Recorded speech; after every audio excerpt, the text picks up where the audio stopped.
Muy bien, perfecto, nos incorporamos. Ya es la última sesión. Así es. Muy bien.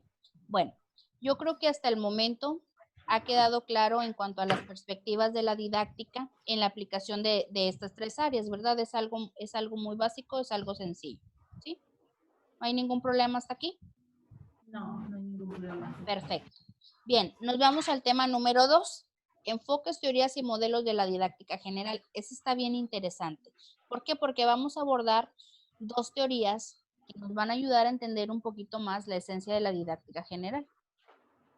Yo hago lectura aquí. Nos dice, una de las actividades más representativas de la acción docente es la enseñanza, comprendida como el modo de orientar el aprendizaje, ¿sí? Ya lo mencionamos, somos orientadores, somos mediadores del aprendizaje, pero también creamos escenarios formativos entre docentes y estudiantes, cuya razón de ser es la práctica reflexiva e indagadora, adaptando obviamente nuestra cultura y el saber académico a los estudiantes, ¿sí? Y mira, aquí aparece lo que tú en la lluvia de ideas nos comentaste, Berta, los valores educativos, que son primordiales. Entonces, cuando nosotros orientamos de una forma adecuada el aprendizaje, el estudiante adquiere valores. Ahora bien, no somos responsables en su totalidad de brindarles o hacer que el estudiante adapte sus principios o sus valores, sino es que la responsabilidad recae 50% de nosotros como docentes y 50% en los padres de familia. Sí, entonces no somos los responsables en su totalidad de la educación del estudiante. Entonces, de acuerdo a los valores personales que trae el estudiante desde casa, ¿sí? Será la selección de valores educativos que nosotros podemos elegir en el aula de clase para saber cómo complementar, ¿sí? La educación cultural, la educación habitual del estudiante. Entonces, ahí varía el contexto. Las teorías han servido de base para la generación de modelos aplicados, que facilita a nosotros los profesores la toma de decisiones, ¿sí? Bien, pero ¿qué en sí es una teoría educativa? Entonces, bueno, la teoría educativa hace referencia a un modelo de hombre, es decir, nos dice que en la educación no se puede prescindir del hombre que es y de su entorno, pero mucho menos del hombre que debe ser. Es decir, la escuela, la educación en general, nos ayuda a que el hombre, refiriéndonos al hombre en general, a todos los seres humanos, a que primeramente se identifiquen consigo mismos y posterior aplicar lo que van aprendiendo tras el proceso a su vida diaria. ¿Para qué? Para ser un hombre de bien, para ser un ciudadano respetable, con principios, con valores, con ética, etc. Las teorías educativas se asocian con la psicología, con la sociología, con la biología, entre otras ciencias. ¿Para qué? Para que se pueda aplicar de una forma adecuada. Bien, vamos a avanzar. Hacemos otra lluvia de ideas, pero ahora vamos a analizar las capacidades o habilidades cognoscitivas. ¿Habías escuchado, Berta, acerca del modelo cognoscitivo? Así es. Perfecto. Es bien importante, ¿eh? Y lo trae el nuevo modelo, el modelo de la nueva escuela. Muy bien. ¿Cuáles crees tú que sean algunas de las habilidades cognitivas, ¿sí? Que les... Crear, ¿Cuál, perdón? crear, imaginar, Crear. Así es, imaginar. este, dibujar también, ¿verdad? Porque tienes que tener la base. Exactamente. Crear, dibujar, soñar, muchas veces dicen que también es cognitivo, ¿verdad?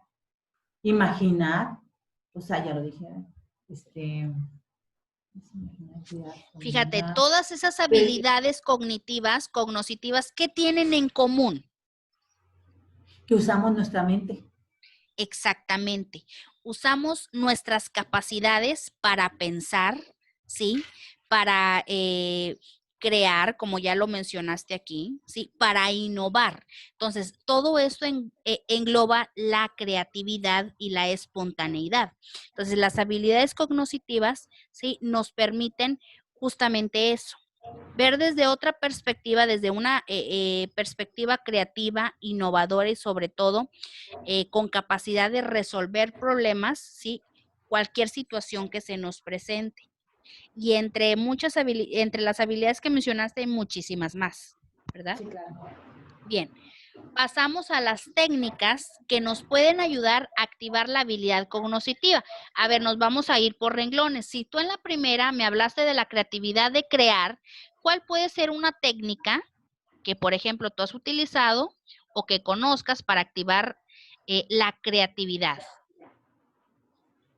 A lo mejor solicitar un modelo de la teoría que hablamos para que ellos hagan una maqueta, hagan algo que consideren apego al tema, Ok, algo que ellos tengan que realizar. A lo exacto. mejor una manual. Podríamos manejarlo como un prototipo, un prototipo de manualidad, ¿verdad? Podría Sí. ser para activar la creatividad.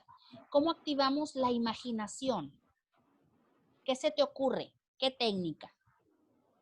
Por ejemplo, en inglés nos dieron a nosotros a estudiar 2 canciones Ok. y subrayar los verbos, ya sea el presente y el presente infinitivo, ¿verdad? Ajá. Entonces, ahí ya estamos nosotros imaginándonos la canción, lo que dice, el buscar el concepto, la traducción. Entonces, estamos imaginando lo que dice la canción, la unión y todo, ¿verdad?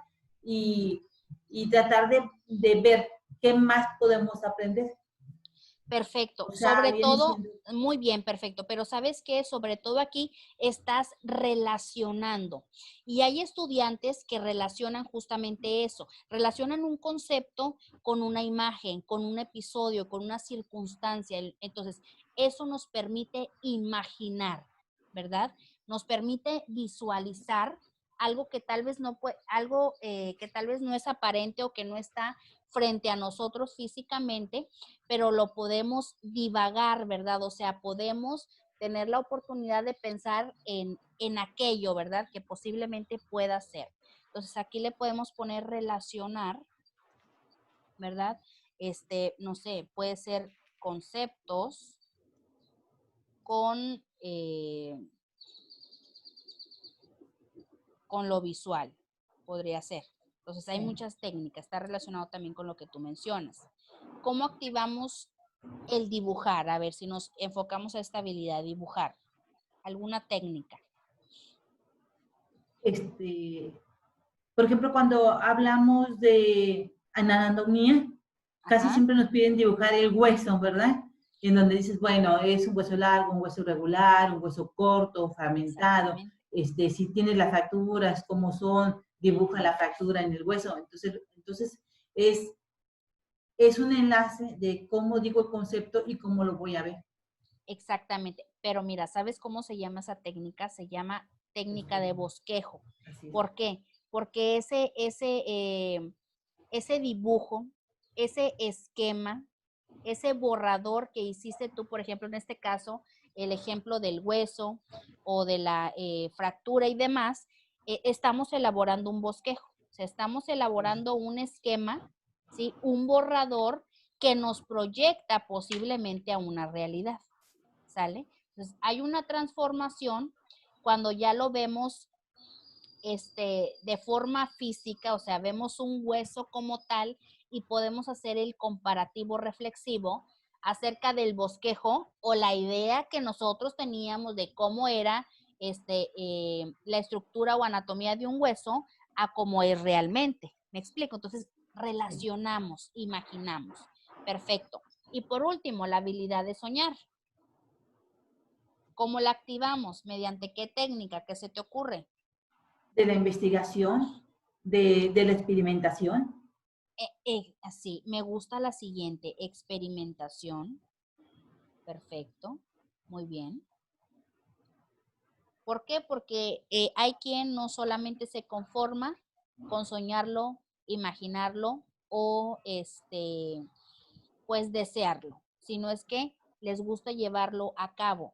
Estamos hablando de los estudiantes con estilo kinestésico, que son estudiantes que necesitan llevarlo a la práctica, tocarlo por cuenta propia, percibirlo por sí mismos para poder obtener una retroalimentación y un aprendizaje, ¿sí? Entonces, hay estudiantes que son muy activos, que no se conforman únicamente con la teoría, no les basta, sino es que tienen que llevarlo a la práctica, ¿ok? En Para poder, técnica también puede ser realizar el procedimiento el que sueña. Realizar el procedimiento exactamente, también puede ser. realizar el procedimiento, ¿así? Procedimiento, o sea, llevarlo a cabo, ¿verdad? Sí. Ejecutarlo. Muy bien, perfecto. Continuamos. Bien, vamos a abordar una de las teorías que habíamos mencionado en esta diapositiva, que es la teoría cognoscitiva. Nos dice, a ver, bueno, ahora tú me ayudas a leer el párrafo. ¿Qué nos dice la teoría cognoscitiva? Dice la teoría de la enseñanza, desde una perspectiva cognitiva, plantea que la principal base de su comprensión y realización no es la potencialidad de los estímulos externos a la acción de la enseñanza, sino la incidencia y la personalidad pensante e interviene de los docentes. Como coprotagonista de la acción de enseñanza, deducimos que el docente y el estudiante son mediadores de tal interacción formativa. Así Esta es. teoría subjetiva se asienta a tres dimensiones: la intrapersonal, la interpersonal y la comunitaria, y en lo que es diferentes contextos en los que se aplica esta triple realidad, que configura el modo de pensar e intelectual de los estudiantes en un contexto educativo. Sí, esto está bien interesante. ¿Por qué? Sí. Aquí aparece otra palabra clave que es el coprotagonismo. Sabemos que el protagonismo se lo lleva el estudiante, porque obviamente que con base al estudiante es que nosotros planificamos o ejecutamos nuestras técnicas. Pero el docente es una pieza clave también, es una pieza importante. En este caso toma el papel de coprotagonista. ¿Por qué? Porque para que se lleve a cabo la habilidad cognoscitiva, o vaya, para que el estudiante pueda sacarla a flote, pueda aplicarla, tiene que ver mucho la incidencia y la personalidad del docente, ¿sí? Entonces, el docente ya trae una formación académica, ya adoptó un modelo, ¿sí? Que se adecúa a su personalidad, a su forma de ser, a su estilo de pensar. Entonces, de acuerdo a las habilidades cognitivas también o capacidades que el docente trae consigo, va a ser la perspectiva cognitiva que el estudiante va a sacar a flote. Entonces, si el docente no es dinámico, si el docente no es creativo, en cambio, si el docente cae en la monotonía, no renueva las técnicas, no se actualiza, no va en vanguardia, ¿sí? Muy difícilmente va a haber una interacción formativa entre docente y estudiante, que repito, son los mediadores del proceso enseñanza-aprendizaje. Entonces, para poder entender esto, lo desglosamos en tres dimensiones. La primera dimensión es la intrapersonal. Aquí es un suceso individual que tiene que ver de forma individual con el docente, pero también de forma individual con el estudiante. ¿Por qué? Porque cada quien se desenvuelve en cierto contexto, cada quien tiene personalidad distinta y piensa diferente. Entonces nos dice, esta dimensión en los recuadros de abajo se enfoca en la capacidad que cada uno de nosotros tenemos para comprender las propias emociones. Y al hablar de comprensión de emociones, estamos hablando del manejo de nuestros sentimientos. Y eso se deriva de la inteligencia emocional. Entonces, todos tenemos cierto grado de inteligencia emocional, todos, pero a cada uno se le manifiesta en diferente porcentaje. Entonces, cuando nosotros no identificamos cuál es nuestro nivel de inteligencia emocional, a veces los sentimientos, a veces nuestro sentir se nos sale de las manos. Entonces, querramos o no, las emociones se relacionan bastante con las acciones o toma de decisiones que nosotros hacemos en nuestra vida diaria, ¿sí? Si somos impulsivos, trae una consecuencia contraproducente, ¿sí? Si somos muy activos, pues bueno, a veces puede ser contraproducente, ¿verdad? Entonces, tanto buena o mala inteligencia emocional hay que saberla mediar muy bien para que podamos nosotros desarrollarnos de una forma adecuada, ¿sí? Esto habla acerca de la dimensión intrapersonal, que es muy personal, es individual de cada uno de los seres humanos. La segunda dimensión es la interpersonal. Esta es bien importante en el desarrollo de todo ser humano y la empezamos a practicar desde la infancia, desde el preescolar, que es el primer instante donde el educando, donde el infante se relaciona con otras personas desconocidas. Ahora, entrar en la dimensión interpersonal para los infantes, para algunos es bien difícil, es un shock emocional. ¿Por qué? Porque vemos a niños que lloran semanas, meses al ingresar al preescolar. Y la mamá, pues para la mamá es bien difícil, ¿verdad? Dejarlos en la puerta llorando, haciendo berrinche, que no me quiero quedar, no quiero ir al preescolar, me da miedo y demás. Pero es una etapa de transformación natural, ¿sí? Entonces, ahí la encargada de mediar esta situación, esta interacción formativa, es la educadora, es la maestra de preescolar. ¿Para qué? Para que el niño empiece a modular y empiece a manejar las emociones de cambio que está sintiendo, ¿sí? ¿Por qué? Porque sabemos de antemano que todos estamos apegados siempre a mamá, a papá o con quien vivamos, con la abuelita y demás.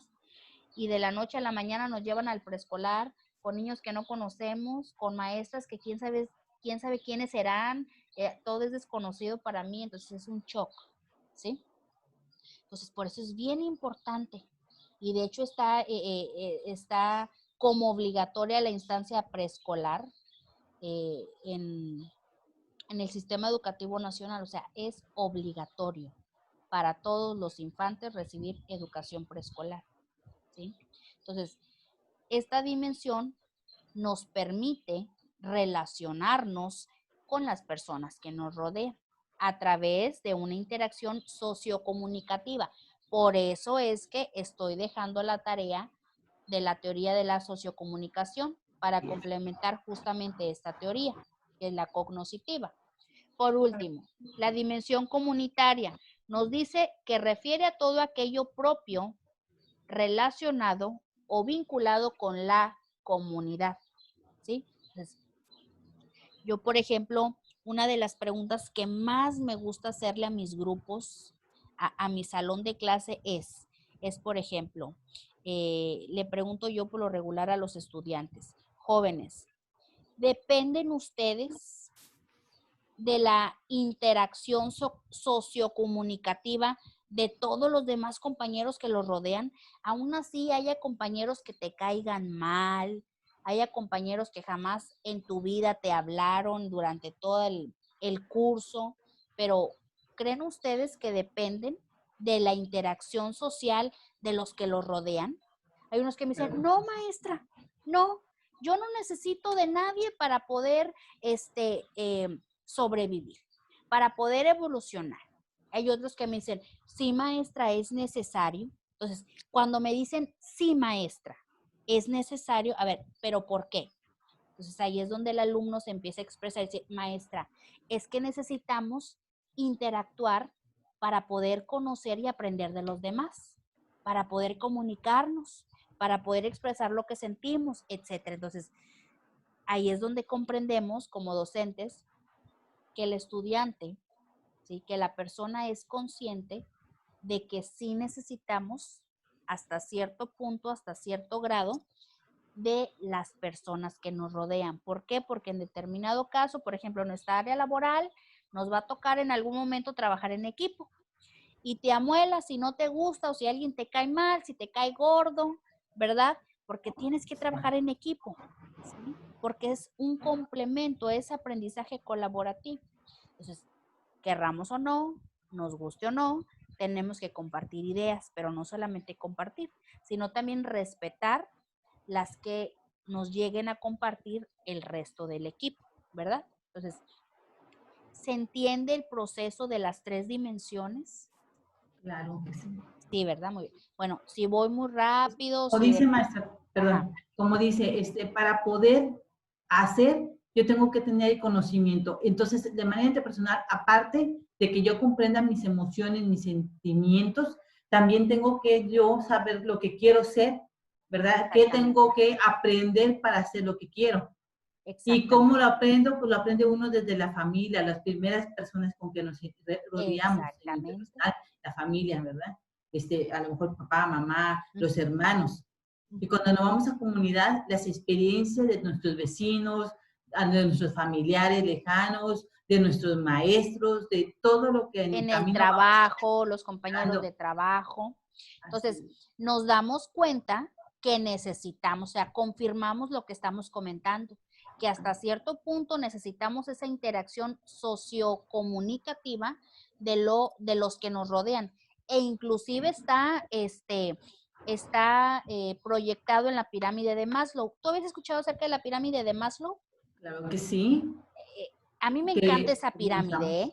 Yo así es. siempre que tengo la oportunidad se la proyecto a mis estudiantes, ¿sí? Entonces, una de las necesidades primordiales que proyecta la necesidad, perdón, la pirámide de Maslow es la necesidad de afiliación, la necesidad de sentirse perteneciente a determinado grupo de personas. Y no es solamente sentirte aceptado, sino es también entablar comunicación, interactuar, compartir, respetar, sentirse querido, apreciado, comprendido y demás. Hay muchos factores. Así es. Esa pirámide está muy completa. A mí me encanta, pero siempre que tengo la oportunidad relaciono de acuerdo a los temas, siempre la saco a flote porque, o sea, engloba justamente las necesidades y una de las necesidades es esta, ¿verdad? O sea, comunicarse. Y algo Bien, importante no es ajá, solamente la comunicación, maestra. ajá, Acuérdese que dice que la primera base, la primera piedra de la pirámide es la fisiológica. Si el claro, niño tiene sueño o el joven tiene sueño, no almorzó por carencias económicas, por lo que usted quiera, no va a tener la misma atención que el otro. exactamente. Desde ahí podemos ver que también, si no cubrimos nuestras necesidades básicas, no podemos avanzar, como dice la pirámide. Y Exactamente. tenemos que tener nuestras fisiológicas, pero luego ya irnos a la siguiente hasta poder llegar hasta la autorrealización. Así es. Sí, así es. Sin duda, cada escalón es importante en cuanto a cubrir nuestras necesidades generales. Y estoy de acuerdo contigo, desde las fisiológicas hasta las de autorrealización. Así es. Bueno, muy bien. Eh, yo leo este apartado.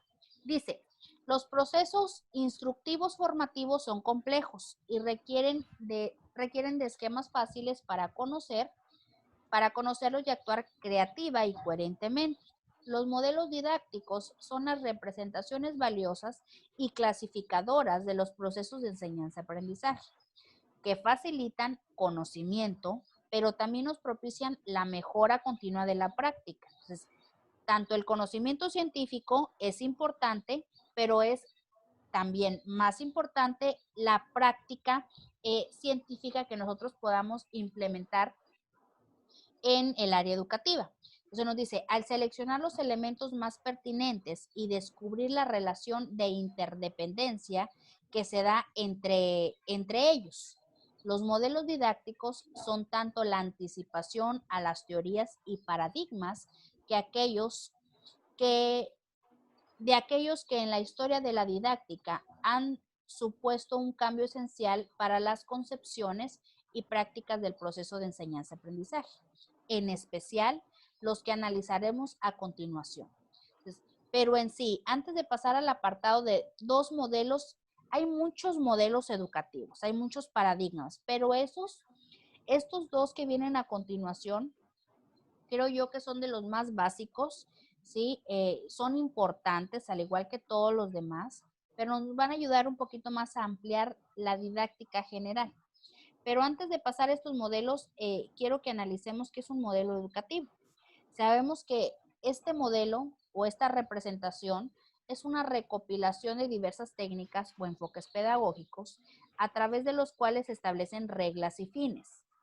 Obviamente que con base a esas reglas y fines es que nosotros podemos estructurar y planificar, ¿sí?, nuestro enfoque pedagógico. Dice también que sirve de orientación para las funciones tanto del personal directivo como docente, de investigación, vinculación y demás. ¿Para qué? Para la elaboración de los programas de estudio, así como en la sistematización del proceso de enseñanza y aprendizaje. ¿Para qué? Para nuestro único fin, que es alcanzar las metas propuestas, ¿verdad? Bien. Vamos a pasar al primer modelo, que es el modelo. Claves, que es la didáctica, el para qué, ¿cómo dice la palabra clave? Que acabo de utilizar. Usted dice el para qué, quiénes y qué principalmente, cómo lo vamos a hacer todo. Exactamente.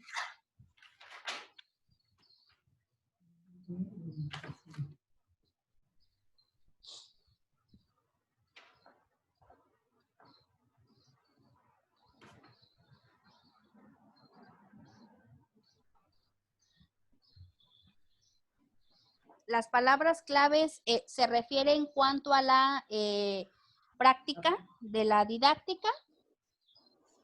Sí. O sea, ¿cómo las vamos a realizar? Las palabras claves, aquí dice, por un ejemplo que dice, si nosotros tenemos, la didáctica ha de responder las siguientes interrogantes. ¿Para qué? Para formar a los estudiantes y qué mejora profesional necesita el profesorado. ¿Quiénes son nuestros estudiantes y cómo aprender de ellos? ¿Qué es cómo hemos de enseñar y qué implica la actualización del saber y especialmente cómo realizar la teoría de enseñanza-aprendizaje al desarrollar un sistema metodológico del docente con la interacción y los restantes preguntas como punto central del saber didáctico, selección y diseño de medios formativos. O sea, más o menos aquí dice para qué, por qué y todo, ¿verdad? En el concepto del modelo educativo, porque prácticamente el modelo educativo es la didáctica que vamos a hacer. Exactamente. Entonces, de acuerdo al modelo técnico que queramos aplicar, nos tenemos que enfocar sobre todo en, hablando de planificación estratégica o plan de clase, como también se le puede denominar, nos podemos enfocar a los objetivos generales y a los objetivos específicos, porque de acuerdo a esos planes de acción que nosotros tenemos en mente o que o tenemos como propósito o planeado ejecutar en nuestro salón de clase, van a ser los resultados. Por eso toda planeación estratégica, que yo creo ya lo vieron cuando vieron la materia de plan de clase, tiene que llevar sus objetivos generales y sus objetivos específicos, ¿sí? Porque son las guías, como bien lo mencionas aquí. Repetimos lo que hace rato dijimos. El docente no solamente se encarga o es responsable de que el alumno aprenda, sino también el docente aprende del alumno, ¿sí? Y viceversa, ¿sí? O sea, es la relación docente-alumno, alumno-docente y alumno-alumno, ¿verdad? Y todo es un trabajo en conjunto. Entonces, todos esos parámetros se proyectan en los objetivos, ¿sí? Entonces, hay que tenerlos bien definidos desde un principio, porque si nosotros no tenemos una guía la cual nos pueda orientar al logro de las metas, muy difícilmente vamos a lograr aprendizajes significativos. Y bien, este modelo que es titulado el modelo socrático, a mí me gustó mucho, ¿sí? Entonces, aquí vemos la obtención del conocimiento a través de palabras claves que vamos a manejar, que es la experiencia personal y los modelos culturales. Pero bueno, antes de entrar de lleno a la explicación de este esquema, vamos a relacionar este modelo con, bueno, el filósofo muy conocido Sócrates. Este filósofo construyó una forma distinta de llevar a cabo la comunicación y el diálogo entre el docente y el estudiante, ¿sí? Comentamos hace rato que la comunicación es importante, ¿sí? Entre la relación de estos dos protagonistas. Nos dice aquí que aparte de tomar en cuenta la comunicación, tomamos en cuenta la personalización y la relación profunda que el aprendizaje trae consigo a través de ideas fundamentales, ¿sí? Y todo esto se logra con el esfuerzo continuo, con el trabajo del día con día, ¿sí? Por eso, en el contenido temático, el alumno puede observar, ¿sí? Cuántos bloques equivalen la asignatura que se le va a llevar a cabo y cuáles son los temas que adquiere cada unidad, cada bloque y demás. Entonces, sabemos que una unidad es cadenita de la otra. Yo, desde mi experiencia personal, me gusta siempre brindarle al estudiante igual, el primer día de clases, el contenido temático. ¿Por qué? Porque el contenido temático para el estudiante va a ser la guía, ¿sí? Para que al día siguiente yo me pueda preparar con el siguiente tema, así como usted se anticipó, Berta, que usted investigó, que sacó de otras fuentes, puede ser libros, PDFs y demás, acerca de la didáctica general. Entonces, gracias a la planificación estratégica o al contenido temático que yo les proyecté en clase, es que ustedes se dan cuenta cuál es el siguiente tema o cuál es la unidad y qué temas va a abarcar. Entonces, el alumno va, se presenta el día siguiente en clase con las herramientas suficientes. ¿Por qué? Porque investigó un poco, porque si tenía duda acerca de un tema, tuvo la curiosidad de indagar acerca de qué trataba y demás. Y eso le ayuda bastante al maestro, ¿sí? ¿Por qué? Porque surge o fluye amenamente la retroalimentación. Entonces hay un aprendizaje continuo. Entonces me gustó este modelo porque expresa a través de la relación docente y estudiante, ¿sí? El proceso enseñanza-aprendizaje. Ahora bien, nosotros como docentes tenemos siempre la costumbre de preguntar, ¿cierto o no es cierto? ¿Sí? Siempre preguntamos acerca de una duda o, por ejemplo, yo a ti ahorita que hemos estado interactuando con las lluvias de ideas y demás, preguntamos, ¿para qué? ¿Para qué nos sirve preguntar? ¿Para qué nos sirve explorar el conocimiento del estudiante? Pues simplemente para saber, para medir hasta cierto punto cuánto sabe el estudiante. Entonces tú, por ejemplo, ahorita me has dado participaciones excelentes, buena interacción en cuanto al contenido. ¿Por qué? Porque ya conoces, porque ya has estudiado, porque inclusive hasta ya lo has vivido. Entonces, de la parte de la pregunta pasamos a la deducción. El estudiante, una vez de que recibe la emisión de la pregunta del docente, lo que tiene que hacer es analizarla, es pensar y construir una hipótesis o una respuesta abierta a esa pregunta. Entonces, obligamos al estudiante a que deduzca a través del pensamiento lógico cuál es la respuesta a esa pregunta, ¿sí? Y más si hay en juego una incentivación, ¿eh? Porque también funciona bastante cuando uno como docente incentiva al estudiante a través de un punto extra, a través de la participación, etcétera. Hay muchos tipos de incentivaciones, ¿verdad? Dentro del aula. Entonces, el estudiante se esmera, piensa analíticamente, ¿qué le voy a responder al maestro para que me dé ese punto de participación, ¿verdad? Entonces, este tan básico esquema de pregunta de deducción nos lleva a una experiencia personal. Entonces, yo sé de antemano que la ciencia se relaciona con el racionalismo, pero también gran parte de nuestro aprendizaje personal se deduce al empirismo. ¿Habías escuchado acerca del término del empirismo? Sí. Bueno, entonces sabemos de antemano que la experiencia y el aprendizaje que nos da la vida también es básico, es esencial para poder entender más adelante fenómenos, ¿verdad? Sociales, científicos, naturales que ocurren a nuestro alrededor. Entonces, el conocimiento empírico nos brinda experiencia personal, ¿sí? Entonces, claro que también nos podemos apoyar del conocimiento científico, no nada más el que nos da la vida.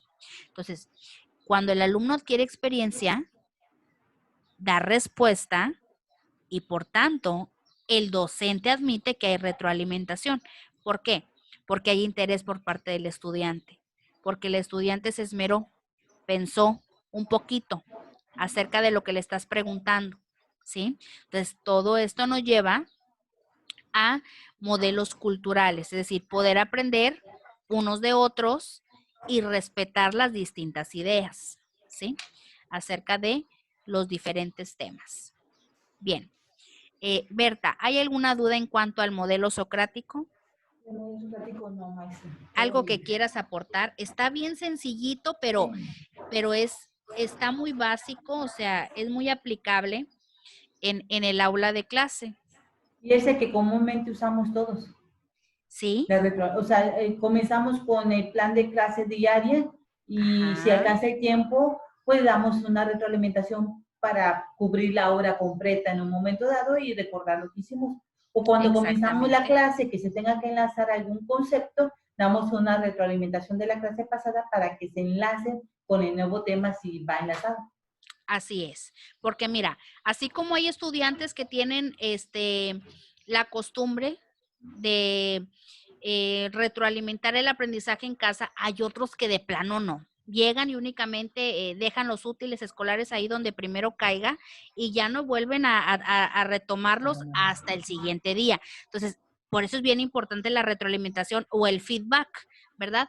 Porque nosotros a través de un repaso ayudamos a que toda la clase recuerde a través de una lluvia de ideas, no sé, palabras clave, recordar lo que se hizo un día anterior, ¿verdad? Así como usted lo comenta.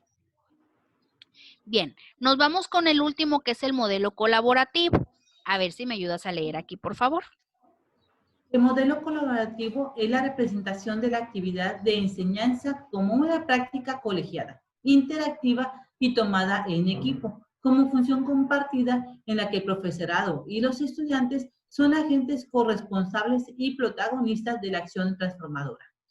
La colaboración se apoya en la vivencia en común del proceso de enseñanza-aprendizaje diseñado y desarrollado con un espacio de implicación y co-reflexión entre el docente y estudiantes, y estos entre sí, sea individual y en equipo. Exactamente. Entonces, aquí este modelo nos habla que no solamente tanto el estudiante como el docente pueden interactuar de forma individual, sino también en equipo, y era lo que, ¿verdad? También habíamos mencionado acerca del trabajo colaborativo. Entonces, es muy importante, y no solamente que el trato sea entre el docente y darle instrucción a que el estudiante ejecute algo, sino también que el estudiante aprenda, ¿sí? De los demás compañeros y de otros grados también, ¿verdad? Entonces, eso lo hace más interactivo como en el esquema que nos muestra a la derecha, ¿sí? Donde la interacción de la escuela en general, o sea, estamos hablando de todo el plantel educativo, ¿sí? Interviene también. ¿Por qué? Porque tu escuela se vuelve tu comunidad educativa, ¿sí? Entonces, ¿en qué momento interactuamos con el resto de los estudiantes de la escuela o del el resto de una organización o de una empresa y demás? Cuando hay un evento, por ejemplo, ¿sí? O cuando tienes que ir a otro departamento, si estamos hablando de alguna empresa, porque también aplicamos este enfoque. Si tenemos que ir a otro departamento, no sé, a pedir algún tipo de informe, hacer algún tipo de investigación, una encuesta y demás. Si hablamos del ámbito educativo, pues bueno, retomamos los eventos o cuando tenemos que interactuar con otros grupos, por ejemplo, en educación física. Hay muchas dinámicas, hay mucha variedad en cuanto a la didáctica para que en conjunto se lleve a cabo el aprendizaje colaborativo, ¿verdad? Y se me olvidaba otra pieza clave que nos aparece en el modelo, que son los padres de familia, ¿sí? Que son los responsables del 50% de la educación de los educandos. Entonces, ¿en qué momento interactúan los padres de familia? Asistiendo a los eventos, yendo a las juntas de padres de familia, siendo partícipes de las decisiones que se puedan tomar en conjunto con el resto de los padres de familia y demás, ¿verdad? Y demás acciones comunitarias que podamos aprovechar en estos agentes sociales. Ok, bien. ¿Hay Maestra, alguna duda? hay una Dígame. frase en una escuela aquí en Madero que dice, la escuela es mi segundo hogar, pero mi hogar es mi primera escuela. Muy bien. No sé si ha escuchado la frase ya. No la había escuchado. A ver, tú que ya estás más asociada a esa frase, ¿a qué se refiere con mi nueva escuela, mi primera escuela? Es que, como dicen, que nosotros los padres de familia, bueno, muchos padres de familia quieren que la escuela les dé el 100% de la educación a los hijos. Sí, Sin embargo, nosotros en la casa tenemos que ser partícipe de todo claro, lo que el maestro educa, de todas sus tareas, de todas sus así es. investigaciones, verificar cómo van los alumnos en la escuela, ir a las juntas y subirse a plataforma las calificaciones, si cumplió Claro, con las tareas y todo eso. Entonces, es coparticipación. sí, sí. Pero hay padres de familia que también no cumplen con ese papel importante. Entonces, como usted lo dice, recae la responsabilidad al 100% del docente y no vuelvo a lo mismo, es 50 y 50, ¿verdad? Entonces, es más fácil, más práctico, más colaborativo para el docente cuando el padre de familia apoya desde casa. Pero lamentablemente no siempre tenemos esa respuesta y no de todos los padres de familia. Entonces, como docentes sí nos vemos obligados a trabajar más del 50% de lo que nos corresponde, ¿verdad? Y lo sentimos como una responsabilidad porque es parte de nuestra ética profesional. Aquellos que ejercemos con pasión y con ética, pues obviamente nuestra profesión, ¿verdad? Entonces, sí tienes razón lo que tú comentas en cuanto a la interacción de los padres de familia. Pero entonces ese lema o esa frase que tú mencionas es relación a la escuela como un segundo hogar, pero como primer lugar, el hogar. Sí. O sea, la escuela primera es el hogar. Ah, ok, Es la ok, primera escuela. O sea, dice, mi escuela es mi segundo hogar ok. y mi hogar es mi primera escuela. O sea, Ah, a través de tu hogar vas a aprender todos los claro, valores, cómo te vas a comportar en la escuela, lo que vas a hacer. así es.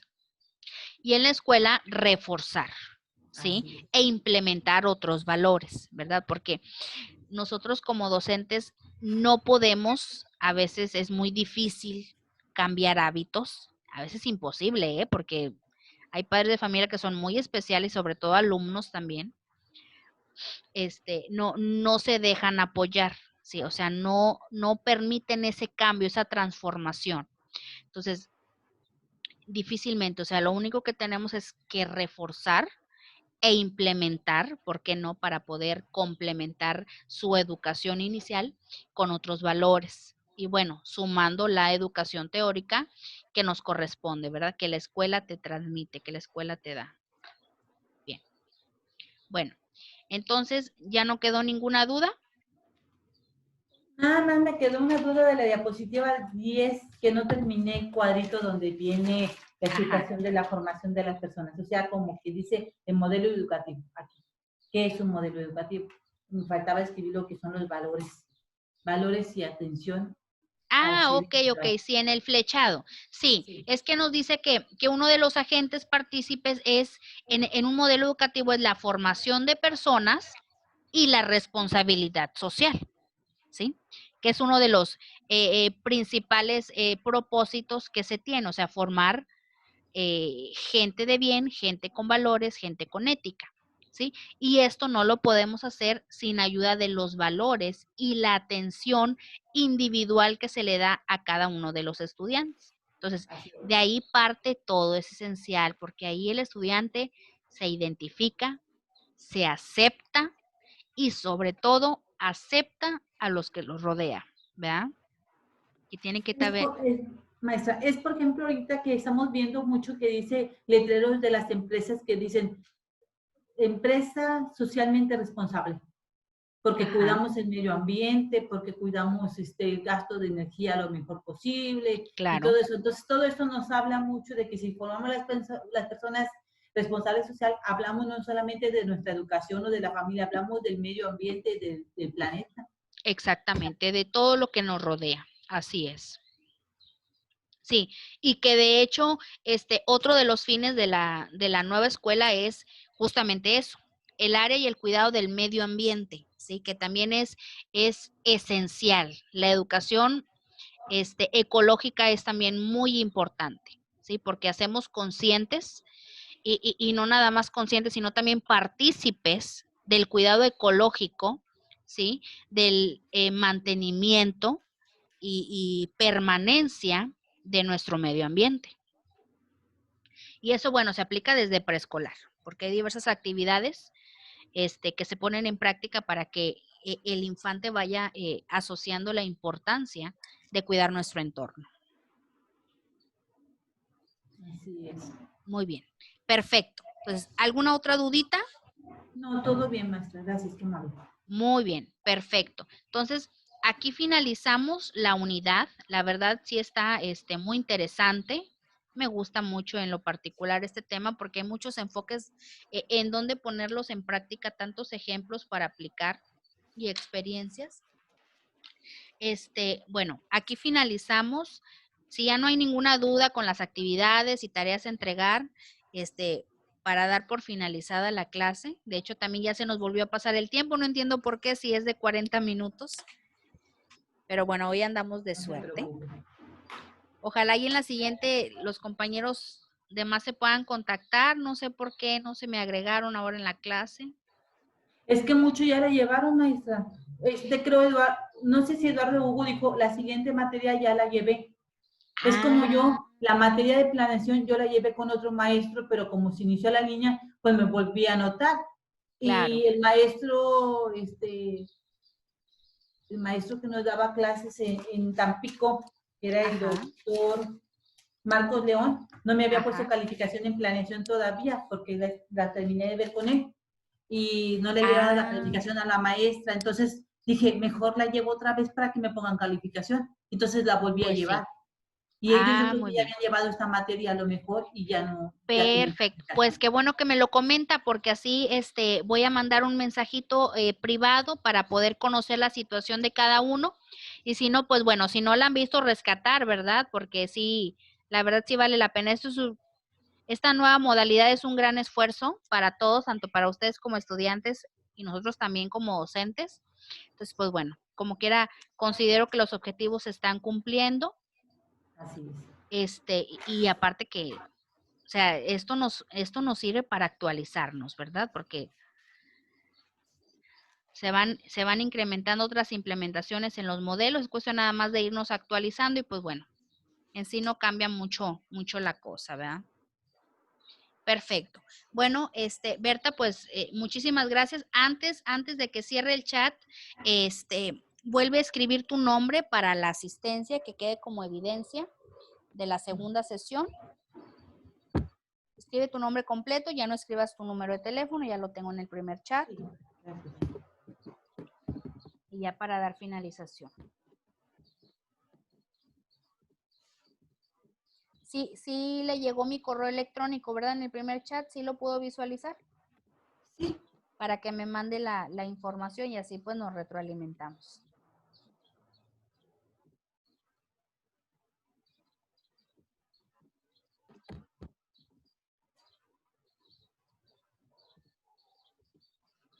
Muy bien, pero perfecto. ¿sabe qué? No, no lo escribí, no me alcanzó el tiempo de escribirlo, pero no está aquí todo porque fue en el anterior. Sí, fue No en el recuerdo. anterior. Sí, tomamos una asistencia por sesión. En el primero sí anotaste tu nombre, ¿verdad? Sí, Ah, claro. bueno, y tu número de WhatsApp también. Sí. Ah, perfecto. Aquí en lo que pasa es que no anoté su correo, maestra, Ah, para bueno, te enviarle lo el link. vuelvo. Qué bueno que me dices, te lo vuelvo a mandar. Por Te favor, lo voy a déjame escribir poner aquí. aquí. Sí.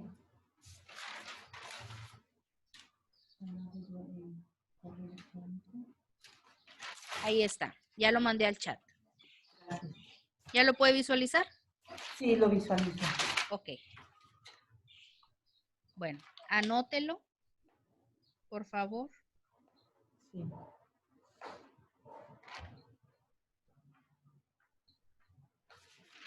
Ok, muy bien. ¿Listo? Listo, maestra, gracias, qué amable. Perfecto. Muy bien, sí, de nada, al contrario. Bueno, pues muchísimas gracias, Berta, por haber asistido a la clase. Voy a dar por finalizado y pues bueno, a seguir con nuestras actividades diarias. Cualquier duda respecto a las tareas y demás, estoy al pendiente en WhatsApp y con mucho gusto ahí los oriento, ¿sale? Sí, gracias. Sí, gracias. Hasta luego.